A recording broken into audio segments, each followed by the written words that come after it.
Nous voulons bien sûr ouvrir la parole de Dieu et j'aimerais ce matin que nous puissions le faire dans le prolongement de ce que notre sœur Edwige a apporté.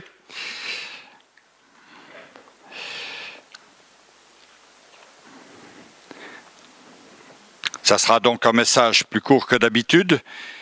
Néanmoins, nous voulons nous souvenir que celui qui est envoyé, il est envoyé au loin, non seulement pour accomplir une tâche ici humanitaire, mais pour accomplir très souvent des tâches spirituelles, un service spirituel, une œuvre pour laquelle Dieu l'a appelé. Et nous pouvons parcourir les textes du Nouveau Testament notamment, et on voit combien Jésus a été proche des besoins des gens. Il a été proche des pauvres, il a été proche des malades. Il y a donc tout un travail social qui s'opère, non seulement, bien sûr, pour les soins de la personne, mais pour les soins d'un pays tout entier. Nous sommes appelés à être des témoins, à bénir nos frères, nos sœurs, nos voisins, mais aussi à bénir notre pays.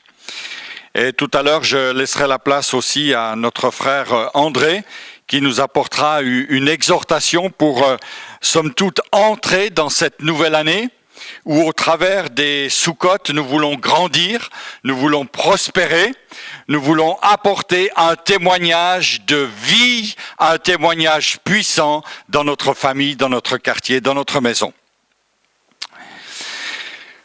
Dans la parole de Dieu, nous avons beaucoup de récits où les disciples, notamment, reviennent d'une mission. Et peut-être que certains d'entre vous rentrent de mission. Notre frère Simplice rentre de mission. Et je pense que le lendemain de son arrivée, si ce n'est le jour même, il est convoqué chez son patron, chez son responsable. Et le responsable va lui demander, mais comment ça s'est passé ? Qu'est-ce qui s'est passé ? Qu'est-ce que tu as à me raconter ? Vous rentrez de vacances ? Vous êtes témoin d'un accident. Qu'est-ce qui s'est passé ? Comment avez-vous vécu vos vacances ? Et vous vous dites, mais qu'est-ce que je vais dire ? Qu'est-ce qui est important ? Qu'est-ce qui est accessoire ? Qu'est-ce qui n'a pas d'importance ? Qu'est-ce que mon patron veut entendre ? Qu'est-ce que ma femme désire entendre ? Qu'est-ce que mes enfants, mon mari désire entendre ? Parfois, il y a des choses qui sont importantes et puis des choses qui sont accessoires.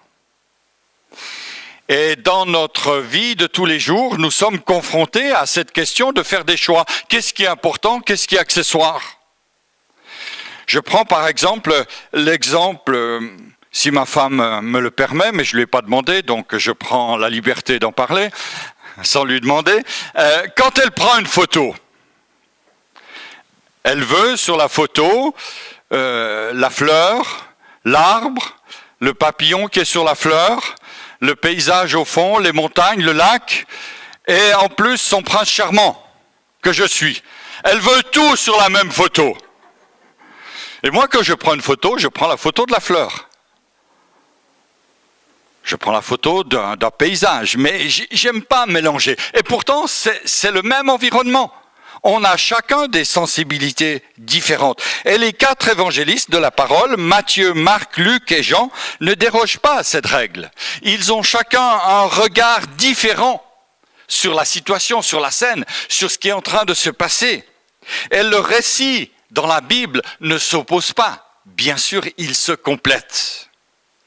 Quelle différence entre le regard de Luc, le médecin bien-aimé, l'ami fidèle de Paul, converti d'origine non juive, un homme qui a écrit à Théophile, et le récit, par exemple, de Matthieu, le disciple, bien sûr, de Jésus, lui d'origine juive, percepteur d'impôts, qui va écrire son évangile pour des juifs.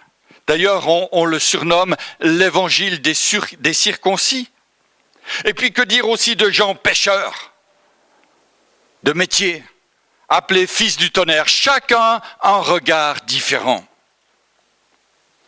Et la question que nous pouvons donc nous poser, et que les évangélistes en rédigeant leur texte se sont posés, que Edwige, en faisant cette présentation ce matin, s'est posée, que dire dans ce que j'ai vécu, que raconter d'important ? Ces choses que je ne pourrai jamais oublier, ces choses qui ont marqué mon cœur, ces visages, ces regards, ces larmes. Mais je ne peux pas tout dire, alors que dire ? J'aimerais en introduction vous demander d'ouvrir vos Bibles dans l'évangile de Luc. Et là, nous allons parcourir un récit de missionnaire. Un récit de missionnaire qui va somme toute, nous encourager à être des témoins selon ce que Dieu nous demande. Et avant de faire cette lecture, nous voulons incliner nos cœurs et nous voulons prier. Seigneur, nous voulons nous trouver devant toi ce matin avec reconnaissance. Nous ouvrons ta parole, Seigneur. Merci parce qu'elle est une lumière sur notre sentier. Et tu nous appelles, Seigneur, à nous inspirer de ces textes, de ces récits pour notre vie. Et nous te demandons, Seigneur, de pouvoir ce matin parler à nos cœurs, de mettre, Seigneur, tes paroles dans ma bouche pour la gloire de ton nom. Amen. Évangile de Luc. Au chapitre 9, à partir du premier verset. Nous découvrons ici l'envoi des disciples, des 12, et c'est Jésus qui va les envoyer. Et il nous est dit au verset 1 que Jésus va leur donner une force et pouvoir sur tous les démons, avec la puissance de guérir les malades. Il les envoya prêcher le royaume de Dieu et guérir les malades. Ne prenez rien pour le voyage, leur dit-il, ni bâton, ni sac, ni pain, ni argent, et n'ayez pas 2 tuniques. Dans quelque maison que vous entriez, restez-y, et c'est de là que vous partirez. Et si les gens ne vous reçoivent pas, sortez de cette ville et secouez la poussière de vos pieds en témoignage contre eux. Ils partirent et allèrent de village en village, annonçant la bonne nouvelle et opérant partout des guérisons. Alléluia. Et puis on saute ici et on reprend au verset 10. Les apôtres, étant de retour, racontèrent à Jésus tout ce qu'ils avaient fait. Alléluia, il les prit avec lui et se retira à l'écart du côté d'une ville appelée Bethsaïda. Les apôtres sont revenus, ils étaient partis, ils sont revenus et ils racontent tout ce qu'ils avaient fait. Et l'évangéliste Marc, lui qui a aussi un autre regard, ajoute, Marc 6, verset 30, les apôtres s'étant rassemblés auprès de Jésus, lui racontèrent tout ce qu'ils avaient fait, c'est semblable, et il ajoute, et tout ce qu'ils avaient enseigné. Il y a donc un regard ici complémentaire. Mais ne nous arrêtons pas sur ce détail. Ce qui est important de voir ici dans ce texte, c'est qu'à leur retour de mission, les apôtres reviennent près de Jésus. Et là, ils racontent ce qu'ils viennent de vivre, ce qu'ils ont enseigné, ce qu'ils ont fait, ce qu'ils ont vécu, les difficultés certainement qu'ils ont eues, les peines, les chagrins, les pannes de voiture. Et Jésus les écoute. On se souvient aisément de Jésus comme quelqu'un qui a enseigné, qui a formé ses disciples. Mais on oublie très souvent combien il les a aussi accueillis. Il les a consolés, il les a réconfortés, il les a écoutés. Ce qu'il rapporte n'est pas dit dans l'évangile ici.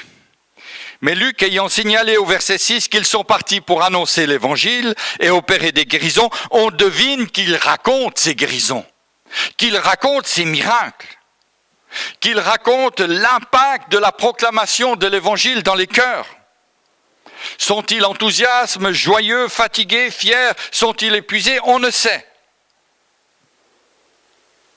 Mais une chose est sûre, Jésus les rencontre. Jésus les écoute, Jésus les voit.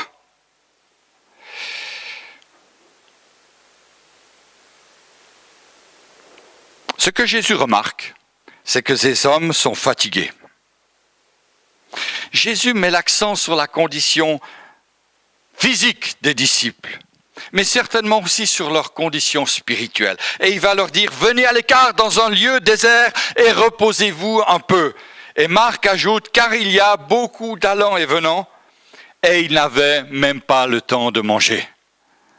Je ne sais pas si Edwige, tu as mangé depuis ton retour, hein? Certainement, on t'a laissé le temps. Hein? Mais là, dans le feu du retour, ils aimeraient raconter, mais il y a tellement d'hommes et de femmes certainement qui sont là, qu'ils n'ont pas le temps. Et puis Jésus va donc les prendre. Il se retire à l'écart, du côté d'une ville appelée Bethsaïda. Et Bethsaïda, c'est très intéressant.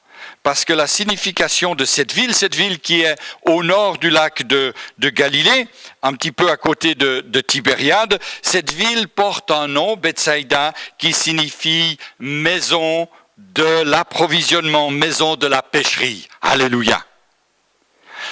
Jésus va se trouver avec eux. Il va les écouter, il va prendre soin de leur vie. Et Jésus passe du temps avec eux. Et combien il est bon de se souvenir ce matin que Jésus aimerait passer du temps avec nous. Jésus aimerait nous prendre un peu à l'écart du tumulte de la vie.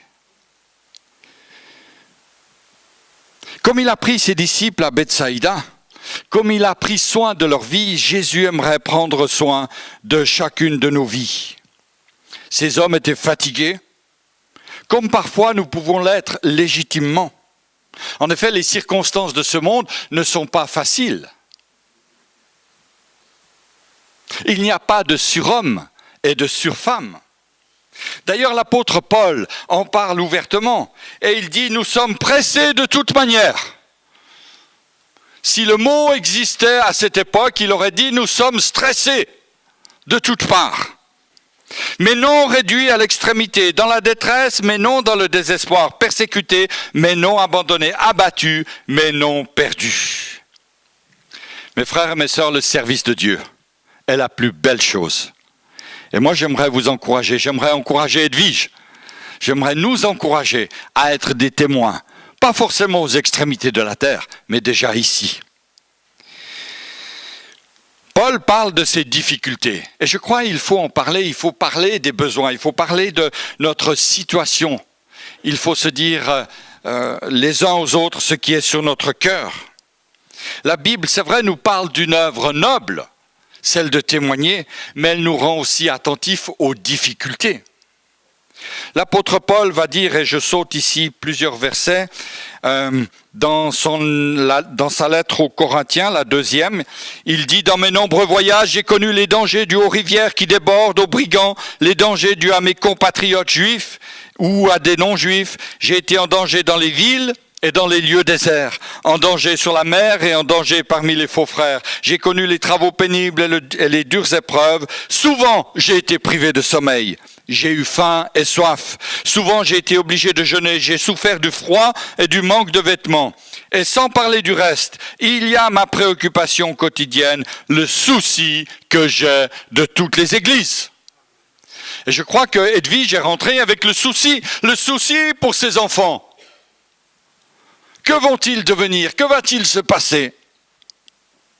La semaine passée, nous étions en convention des pasteurs et le responsable de l'œuvre missionnaire nous a fait cette demande. Il nous a dit, nous avons reçu une demande de l'Indonésie. Il y a aujourd'hui en Indonésie des besoins énormes. Et l'Église d'Indonésie souhaite recevoir le concours, l'aide d'un pasteur pour venir s'occuper d'enfants abandonnés. Et il dit, si vous ne le faites pas, les musulmans vont le faire. Parce que l'Indonésie est le premier ou le deuxième, je ne sais plus, premier pays musulman du monde. Si vous ne le faites pas, c'est une ethnie qui n'est pas encore atteinte. Il n'y a pas d'impact évangélique, il n'y a pas d'impact musulman. Mais si vous n'allez pas en Indonésie, les musulmans vont venir. Donc venez nous aider. C'est un appel, non seulement pour des soins physiques, mais aussi, bien sûr, pour que des âmes soient sauvées. Alléluia. Et Paul avait cette préoccupation, il avait le souci des églises. Et il dit, si quelqu'un est faible, je me sens faible aussi. Si quelqu'un s'est détourné de la foi, j'en éprouve une vive douleur. S'il faut que je me vante, je me vanterai de ma faiblesse. Paul se compare à ce qu'il y a de plus faible. Et il prend cet exemple du vase. Et il dit, nous portons dans ce vase de terre que nous sommes, ce vase d'argile que nous sommes, un trésor. Alléluia, un trésor, la parole de Dieu. Nous sommes des trésors, nous avons en nous des trésors. Mais parfois, c'est vrai, nous sommes des vases d'argile, bien faibles, bien petits, bien fragiles. Parfois, il y a, vous savez, une brèche sur ce vase d'argile, parce qu'on a eu un coup. On a une petite fente, une fêlure. Ah, je ne dis pas que nous sommes fêlés, non, mais parfois je me demande avec les coups que nous prenons, qu'est-ce qui arrive dans notre cœur? Qu'est-ce qui arrive dans notre vie? Nous sommes ainsi déstabilisés, perturbés, mais nous portons en nous un trésor, alléluia. On aimerait bien sûr être des vases de fer, des vases en béton armé, mais réalisons, mes frères et sœurs, que les disciples, eux aussi, étaient fatigués. Eux aussi étaient épuisés. Vraisemblablement, ils racontèrent de belles choses, mais ils étaient fatigués, fragilisés. Et nous avons besoin, dans nos vies, de venir auprès du Maître.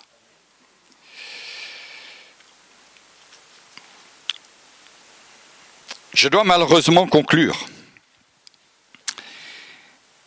Et j'aimerais vous donner une bonne nouvelle. C'est que Jésus a écouté ses disciples.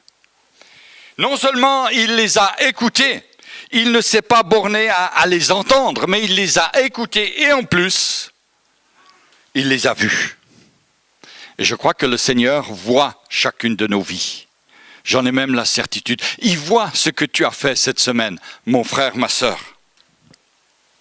Et non seulement il voit, il entend, il écoute, mais aussi il a cette attitude de compassion. Et ce matin, si tu es fatigué, si tu te sens un petit peu comme découragé, comme épuisé, parce qu'il y a eu la persécution, parce qu'il y a eu un coup difficile dans ta vie, viens à l'écart. Approche-toi du Maître. Approche-toi de celui qui veut déposer dans ta vie un véritable trésor.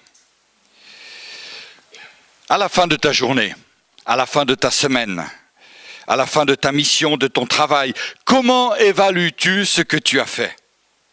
Que dis-tu ? Que racontes-tu ? Les choses positives, les choses négatives ? Bien sûr, dans ton travail séculier, tu as des comptes à rendre à ton maître, à ton patron, à ton professeur. Il va t'évaluer selon une certaine grille, selon des habitudes du monde, mais ne tiens pas compte que de cela. Quel a été l'impact spirituel de ton travail, l'impact spirituel de ton témoignage ? Prends dans ta vie des paramètres spirituels. Je donnais jeudi soir le témoignage de cette dame pour qui nous sommes appelés à prier. Cette dame de la région parisienne, chef de service dans la mairie, à la mairie de Senlis, 72 collaborateurs. Et à la dernière fête de Noël, elle a remis à ses collaborateurs, sur ses deniers personnels, un petit pot de pruneaux d'Agen avec une petite carte et un verset des Proverbes. Elle a voulu témoigner de sa foi. Ça lui a été reproché. Elle a été dégradée dans sa situation professionnelle et elle se retrouve aide-soignante dans la maison de retraite de la ville. Moi je me dis, à cause de ça, à cause du fait qu'elle a donné non pas des pruneaux d'Agen, mais un verset biblique, un verset de la parole de Dieu. Ça a été mal perçu dans la mairie, une mairie qui est opposée à l'évangile. Les persécutions sont déjà là chez nous, mais mon frère, ma sœur, ne te décourage pas. Sois un témoin, bien sûr avec sagesse, mais sois un témoin de l'œuvre de Jésus-Christ dans ta vie. Parfois, notre service repose sur des considérations humaines, mais apprenons à servir le roi des rois. Au-delà des petites choses, peut-être que tu ne vois pas tellement ce que ça peut faire, quelle est l'influence que ça peut avoir dans une vie, un verset biblique ou une parole d'encouragement. D'ailleurs, l'apôtre Paul a dit ceci, « J'ai planté, Apollos a arrosé, mais Dieu a fait croître. » Et ce qui est posé dans un cœur, un sourire, un encouragement, porte du fruit pour l'éternité. D'ailleurs, l'apôtre Paul ajoute, en sorte que ce n'est pas celui qui plante qui est quelque chose, mais celui qui arrose, ni celui qui arrose, mais Dieu qui fait croître. Alors ce matin, j'aimerais vous dire, quelle que soit notre situation, quelle que soit notre fatigue, quelle que soit notre activité, venons auprès du Maître. Approchons-nous de ce Dieu. Ne craignons pas les hommes, ne craignons pas les structures. D'ailleurs, Dieu a dit à Ézéchiel, « Et toi, fils de l'homme, ne les crains pas. Ne crains pas leurs discours. Quoique tu aies auprès de toi des ronces et des épines et que tu habites avec les scorpions, ne crains pas leurs discours. Ne t'effraie pas de leur visage. Quoiqu'ils soient une famille de rebelles, tu leur diras mes paroles, qu'ils écoutent ou qu'ils n'écoutent pas, ce sont des rebelles. » C'est Dieu qui le dit. Dire les paroles de Dieu. Et moi, je bénis le Seigneur pour le témoignage d'Edwige, le temps qu'elle a pris. Je bénis le Seigneur pour chaque témoignage des uns et des autres ici. Nous sommes appelés à servir le roi des rois. Rappelons-nous qu'un jour, nous nous trouverons devant le Père. Et je termine avec cette image. Ce Père qui nous reçoit dans sa gloire.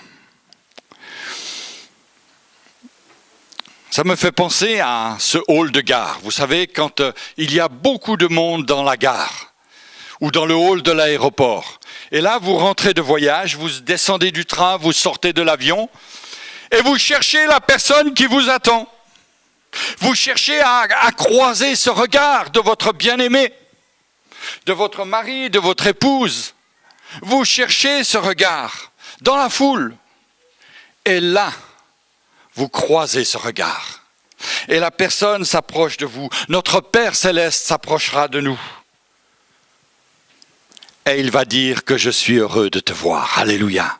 Que je suis heureux que tu aies fait bon voyage. Je t'attends depuis longtemps. Laisse ta valise. Je prends ta valise. Tu es fatigué. Viens dans ma présence. Viens dans ma présence. Alléluia. Quelle grâce de savoir que le Père nous attend. Dans la parabole des talents, je retiens cette parole du Maître. C'est bien, bon et fidèle serviteur. Tu as été fidèle en peu de choses. Je te confierai beaucoup. Entre dans la joie de ton Maître. Alléluia. Quand sera-ce? Nous ne savons pas. Peut-être aujourd'hui, peut-être demain. Qui vivra encore ce soir? Nous espérons tous, mais nous n'avons pas une certitude. En tout cas, il y a une certitude, c'est qu'un jour nous serons près du Maître. Alléluia, et nous nous réjouissons pour cela. Mes frères, mes sœurs, de la chorale, approchez-vous, j'aimerais qu'on puisse prendre ce chant qui nous rappellera qu'un jour nous serons dans la présence du Père. Alléluia. Un jour, nous recevrons une couronne. Et pendant ce temps, nous allons apporter au Seigneur nos dîmes, nos offrandes, avec joie. Et là, dans la présence du Maître, c'est là que nous comprendrons pourquoi nous avons passé par telle et telle épreuve, pourquoi nous avons passé par telle et telle souffrance, pourquoi nous avons eu l'impression que le Seigneur nous avait abandonnés, mais il ne nous a jamais abandonnés.